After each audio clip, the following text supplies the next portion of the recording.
Hello and welcome to the show. I'm Ken Ochonogo. It is Sports Palava and it is football as usual, but not always, but most of the time. And this time we are looking at the Super Eagles of Nigeria. We are looking at their preparation for the match against Tanzania. AFCON. We didn't qualify. We qualified and won. We didn't qualify again. Right now, we are trying to qualify. So all hands are on deck. Is it possible to get there? How are we doing? Who are those we are going to use to qualify?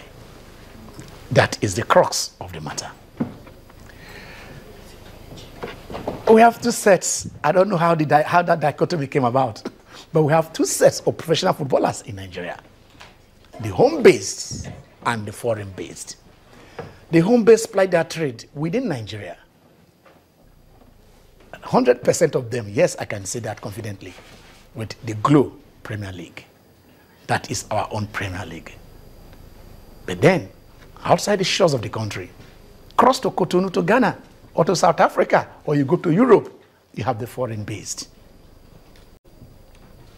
The new tinkerman, the new head coach, the chief coach, the technical advisor of all national teams in Nigeria. Sunday, Ogochukwu Olise asked the players to report to camp. Yes, both sets of players. And when I mean set, I mean the home base and the foreign base, that they should report to camp. But then, that is not where the story ended. Because right now, the camp has resumed. But the camp has resumed with just the home-based players. Come to camp on the 17th of August, they did, and the camp has resumed. A list of 23, was shown to the world. And then, after that, another list came out.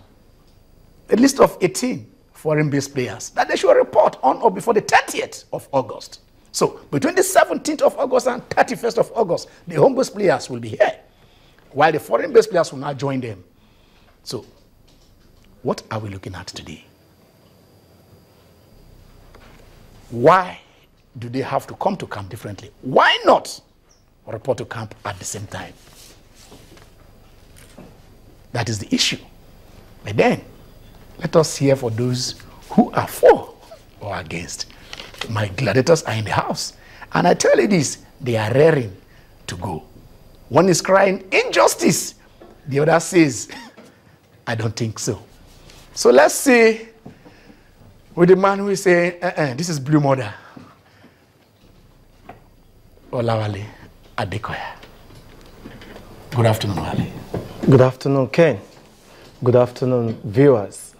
I'm happy to be back to bring to the world the gospel of uniformity, the gospel of fairness, and the gospel of justice. Ken, in Animal Farm, where we were told that though all animals were equal, but some were more equal than the other, we saw the way it ended. So what we should do now, today, is to give to Caesar, indeed, what belongs to Caesar.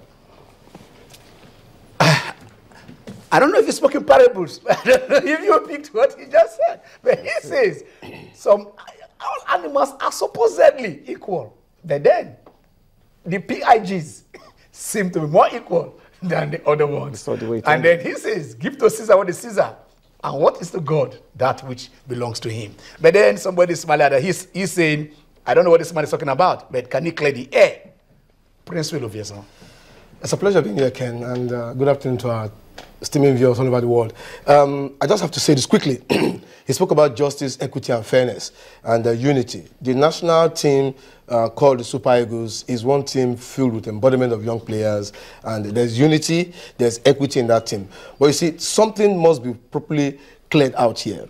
The foreign pros that comes to the camp lead is not intentional, and there are international rules that guide the release of players from their club, and that is very key because FIFA has stated this, that there is a mandated period of time a player should leave his club to the national call assignment, and that is the key aspect that binds most players to their contractual obligation to the club. So I don't see any reason why Wale is shouting blue model, like rightly said here. These players, they come to camp and they live up to their billing, and I think there's unity in the national team. Okay, I want to know before I will throw the floor open. Definitely, but let me just stick with him. There is a contractual agreement between the clubs and the and the players, and they say you cannot release them between us. Don't the home-based players have the same contractual agreement with their clubs? Yes, they do. Ken, a good example of what we've just seen. Good enough you've brought this much more earlier, because I was waiting probably later on in the program. We'll look at it. Right now, Enyimba as a club has players in the Super Eagles team. As I'm talking to you, they're back in their team playing. So they also have a complete obligation to fulfill whatever binds them to this club. At the same time, come back to the national team assignment. But don't forget that there's a geographical factor which must be considered. And there are rules binding football which must be followed. You had him. There are geographic. I mean, Enyimba, they have their contracts. You play for Enyimba. So, as we speak, they have released about 4 Enyimba players to go to play that match. They are playing today. They are supposed to play today against Kano players. So, what is wrong with that? Isn't this funny? I can't believe it that in this modern world, you will still be talking about dichotomy with so much impunity. Prince Will, for heaven's sake, how would you be talking in football today? You're talking about one game, one language, and one passion. Geography may be a factor, but it shouldn't be a cause for superiority or inferiority. You think it's so easy. Maybe you have not managed, you've not moved close to club management before. Do you know what it means for a player to skip camp for one day or one night? What happens to the team bonding? What happened to gelling? What happened to unity that the game is all about? Can I bring you to the floor, Wale? Let me bring you to the floor. Hold on. Because I know you have a sermon to give to our viewers here, but this is not here. I'm just here to set the issue remains that, right? You're talking about bonding. You're talking about contractual obligation. Have you forgotten that these same players who move out of the country to play in foreign teams have to obey the rules and regulations of the club? And FIFA also has a standing order for the release of players from their clubs to their national team. I hope you know that. I know that. So, what is the cross of these players coming in a week or 2 weeks before their assignment? God bless. That's fantastic.